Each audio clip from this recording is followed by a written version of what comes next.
तभी मैंने video call करा, तभी मैंने उनको बोला कि आज हम अच्छे कपड़े पहनेंगे, जैसे उन लोग दिवाली मनाते हैं ना, वैसे आज हम ये डे मनाएंगे। क्यों मनाएंगे? क्योंकि बुद्धिस्ट मतलब जो बुद्धिज्म था ना वो तो पहले से था, लेकिन जब बाबा साहेब ने और जब विजयादशमी थी तब सम्राट अशोक जी ने आज के दिन जो बुद्धिज्म उन्होंने अपनाया, यानी कि नया यान जिसको हम बोलते हैं नियो बुद्धिज्म, तो यही नियो बुद्धिज्म की आज से नींव रखी गई थी। तो आज हमारे लिए सबसे बड़ा सेलिब्रेशन का डे है। अब आज के दिन स्टूडेंट्स को या किसी को भी ये प्रश्न होगा कि बाबा साहेब ने बौद्ध धर्म ही क्यों अपनाया, कोई और धर्म क्यों नहीं अपनाया। अगर हम किसी ऐसी कंट्री में रहते होते, जैसे कि पाकिस्तान में रहते होते, तो हम मुस्लिम अपनाते, क्रिश्चियन कंट्री में रहते होते तो हम क्रिश्चियनिटी अपनाते, लेकिन ऐसे बिन सांप्रदायिक में कोई एक धर्म चूज करने का रीजन क्या था?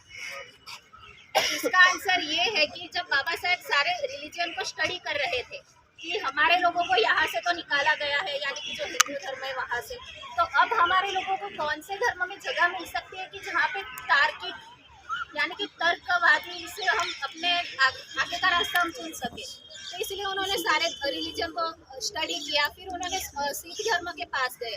तब सिख धर्म और इस्लाम धर्म ने ये कहकर मना कर दिया कि अगर आपके लोग हमारे धर्म में आएंगे तो जो डिवीजन आपके वहाँ है ना, जो हिंदू में जो हायरार्की है वो हमारे वहाँ भी हो जाएगी।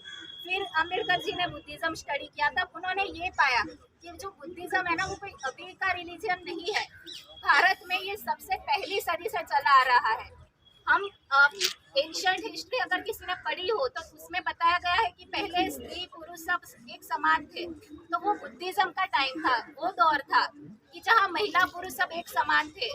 पैतृक संपत्ति में महिलाओं का भी उतना ही हक था जितना पुरुषों का था।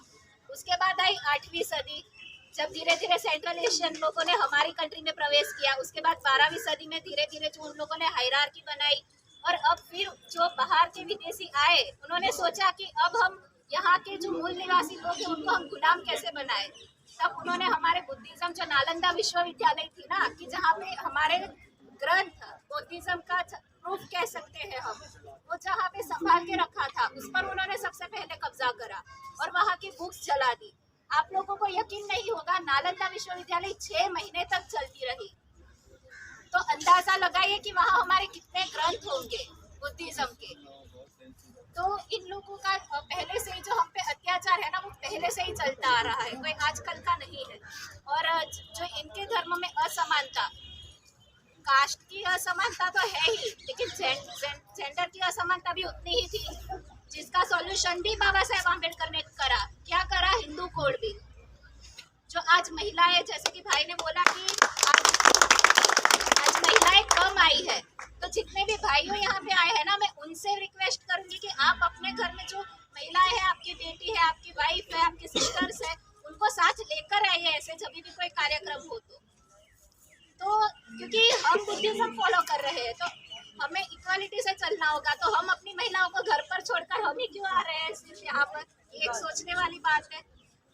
तो इसीलिए आज के बाद आप लोग कोई भी कार्यक्रम में जाए, अपने सिस्टर्स, अपने मदर, अपनी वाइफ, बेटी, जो कोई भी हो, उनको साथ लेकर चले।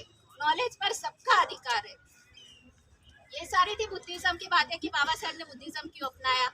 उसके बाद आज के दिन सम्राट अशोक जी, जो कि गुजरात में 9 दिनों की नवरात्रि होती है, तो नवरात्रि के बाद विजयादशमी, उन लोगों ने जो ये त्योहार निकाला है ना कि नवरात्रि के बाद विजयादशमी करके रावण दहन करना, तो इसके पीछे भी उनकी चालाकी थी।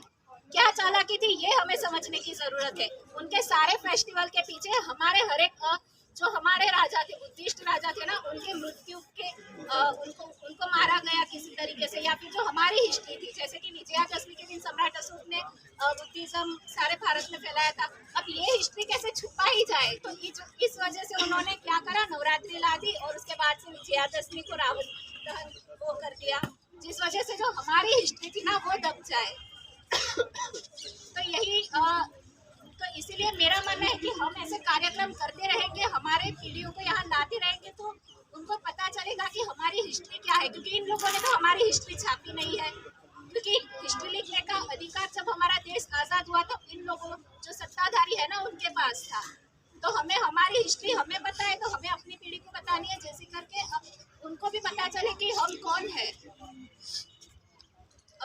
नवरात्रि पे आई है तो एक और चीज़ से आप लोगों को वाकिफ कर दूं कि जो गुजरात में जो नवरात्रि सेलिब्रेशन होता है ना, तो अभी न्यूज़ में एक बात चल रही है कि अब से नवरात्रि वही लोग सेलिब्रेट करेंगे कि जो हिंदू होंगे। उसके लिए उन लोगों ने रूल्स निकाले हैं कि माथे पे तिलक करके आना है। तो ये जो इनका रिलीजियस बायसनेस है ना, वो बढ़ता जा रहा है। तो इसको कम करने के लिए हमारे पास एक ही ऑप्शन है, बुद्धिज्म, जो बुद्धिस्ट वे है हमारा। इसी के चलते हम अपना जो हक है, जो काशीराम सर ने कहा था, जिसकी जितनी संख्या भारी उससे उसकी हिस्सेदारी, तो हमें पता चल गया कि हमारी हिस्सेदारी कितनी है कास्ट सेंसस के माध्यम से। तो अब बारी आ गई है ये बताने की कि जो हमारी हिस्सेदारी जो आप लोग खा रहे हैं ना, वो हिस्सेदारी लेने की बारी आ गई है। जो समानता, एक जो अभी भाई स्पीच देने आए थे, उन्होंने बड़ी अच्छी बात कही कि जो हमारा संविधान चल रहा है ना, वो बुद्धिस्ट आइडियोलॉजी पर चल रहा है। कैसे? जैसे मैंने कहा कि 8वीं सदी के पहले स्त्री पुरुष सब एक समान थे। अगर स्त्री और पुरुष को पढ़ने का अधिकार था तो उतना ही अधिकार महिलाओं को भी था।